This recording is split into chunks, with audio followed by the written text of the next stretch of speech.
The current world situation has been carefully planned, and it is a plan that has been long in the making. This entire economic and political climate has been brought about by design. In the late 1970s, a plan was put forth by the CIA to train Islamic fighters in the Afghan war against Russia in a new form of radical Islamic thinking. The concept was to teach the Mujahideen that the Russians were not just attacking their country, they were attacking their faith. During that period, large numbers of fighters came to Afghanistan to help in the struggle, and large training camps were set up and run by the CIA to accommodate them. The man who was selected to lead the mercenaries by the CIA was one Osama bin Laden, who was given the code name Tim Osman, which was used on trips made to Washington to lobby for funds. The trip to Washington was made by bin Laden on at least 2 occasions.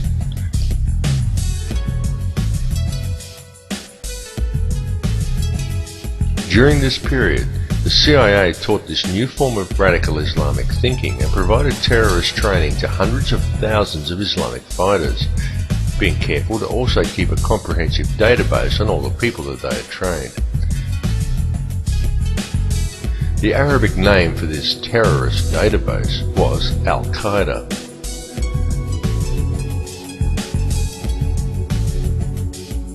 Concerned over this new form of radical Islamism and the sheer volume of fighters the CIA was turning out, then Pakistani Prime Minister Benazir Bhutto wrote to the director of the CIA and cautioned him openly, saying in her letter, "You are creating Frankenstein." It's alive! It's alive! It's alive! But her warnings went unheeded. They were not heeded because a radical network of extremists was exactly what the CIA had wished to create, right from the very beginning. For without such a radical network of terrorists, the long-planned war on terror would never have been possible. In 2000, a neoconservative think tank called the Project for the New American Century released a document entitled Rebuilding America's Defenses. Outlined in that document was a plan for full-spectrum dominance of the globe.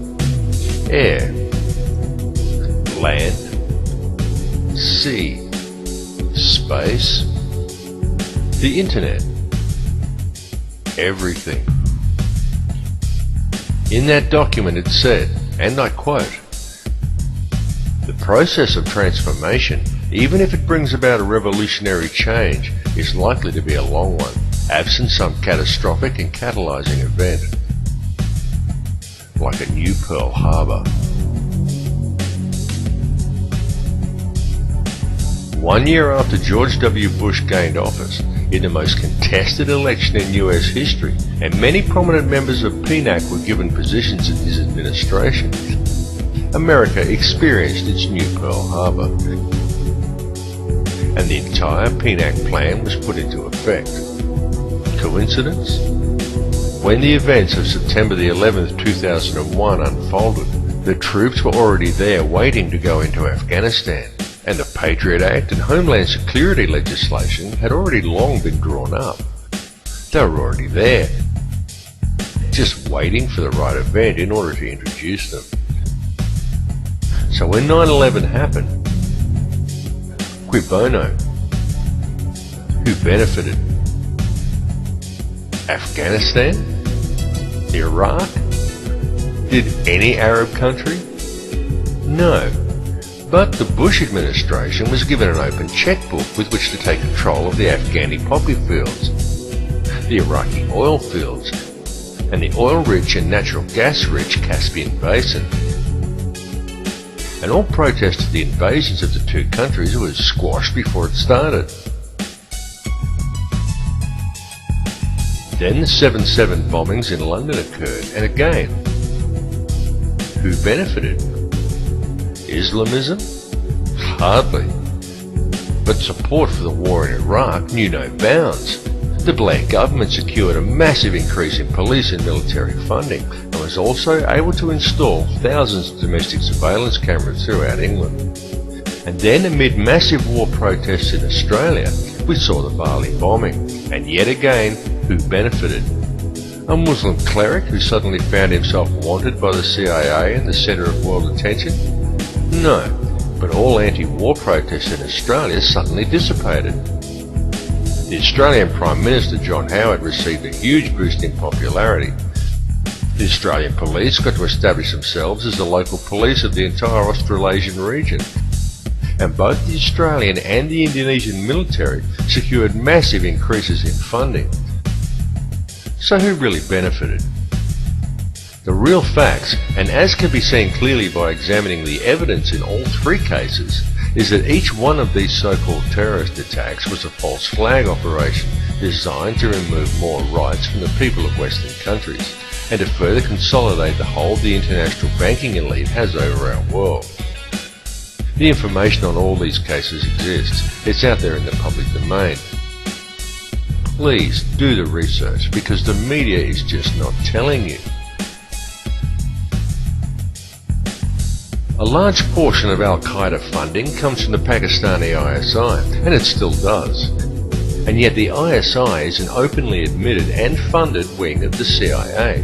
The CIA created hundreds of thousands of extremists and trained them in radical Islamic thinking, and it kept a database on them all. All these extremists still receive funding from the CIA channeled to them via the ISI and don't even realize who they are funded by. Osama bin Laden has been a CIA asset right from the start, and when the US decided to go after bin Laden, they used the name of the CIA database as a terrorist organization. The war on terror is fake. It's a setup. There is no global network of terrorists waiting around every corner to blow everybody up. It's a myth. All the bombings are carefully orchestrated and follow a noticeable pattern, and you are never given the true facts or an objective look at the evidence in any one of these cases. And just think about it. A few years ago, no one had ever heard of Al-Qaeda. Yet now, almost every mishap in the world is blamed on them, and yet no one can seem to find any of them. Occasionally, some CIA asset that we've never seen before comes on the screen and says a few condemning words, and we're supposed to take that as confirmation. Can you see how easy it is for them to pull this scam off simply by controlling the media? And while people have been distracted and living in fear of terrorism, international law enforcement borders have been slowly eroded away. For example, to clean up after the recent tornadoes in America, Canadian soldiers were used. Australian and Indonesian police now routinely train together.